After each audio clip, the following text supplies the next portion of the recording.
Hey guys welcome back to my new blog. আজকে আমি চলে এসেছি দক্ষিণেশ্বরে। দেখতে পাচ্ছ পেছনে আমার বোন। আজকে আমার কলেজে ক্লাস ছিল, কিন্তু যেহেতু বোন এসছে ঘুরতে, ওই জন্য ভাবলাম যে আজকে একটু বোনকে তারা দক্ষিণেশ্বরে ঘুরিয়ে নিয়ে, যেহেতু আমার কলেজ এখানে, তো দক্ষিণেশ্বরে সবকিছুই আমার মোটামুটি চেনাশোনা। তো এই যে আমার একটা বন্ধু কলেজের, এর আজকে ক্লাস ছিল না, তাই জন্য একেও আমি আমার সঙ্গে সামিল করে নিয়েছি।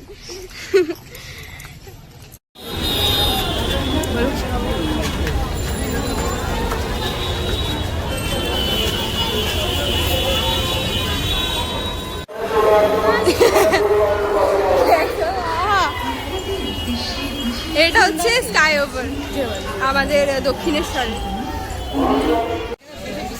এই যে এখানে অনেক বট গাছ আছে যেগুলো পুজো করা হয়।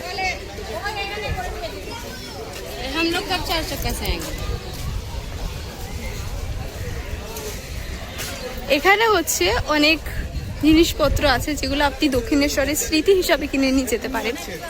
অনেক ঠাকুরের মূর্তি, শঙ্খ, অনেক কিছুই আছে, কিন্তু আর ভেতরে ঢুকবো না। এই যে এটা দেখছো দক্ষিণেশ্বরে, এই মন্দিরটা হচ্ছে নতুন তৈরি হচ্ছে, এখনো পর্যন্ত পুরো ফুলফিল কমপ্লিট হয়নি, বাট এটা এত সুন্দরই লাগছে যে কিছু বলার নেই। মানে এটা পুরো কমপ্লিট হয়ে যাওয়ার পরে তা আরো সুন্দর লাগবে দেখতে। আমরা যেখানে আছি এটা হচ্ছে দক্ষিণেশ্বরের পেছনের রাস্তা।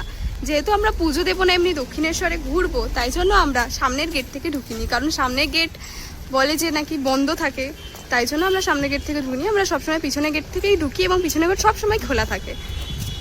এটা হচ্ছে দক্ষিণেশ্বরে ঢোকার সামনের গেট। প্রচণ্ড রোদ্দুর, তাই আমরা আর ওখানে না ঘুরে আমরা এখন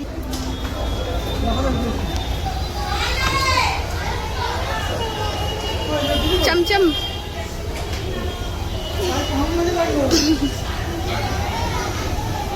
আর এখানে হচ্ছে পুজো দেওয়ার সব জিনিসপত্র পাওয়া যায়। এখানে আপনি জুতো, ফোন সবকিছু জমা রেখে যেতে পারেন। মিষ্টি, ফুল, প্রসাদ সব এই কাউন্টার থেকে, এইগুলো থেকেই পেয়ে যাবেন।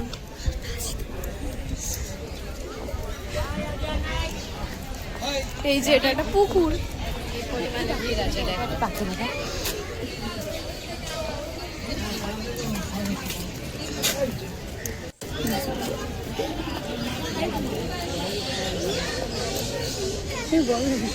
এই যে আমার বোন।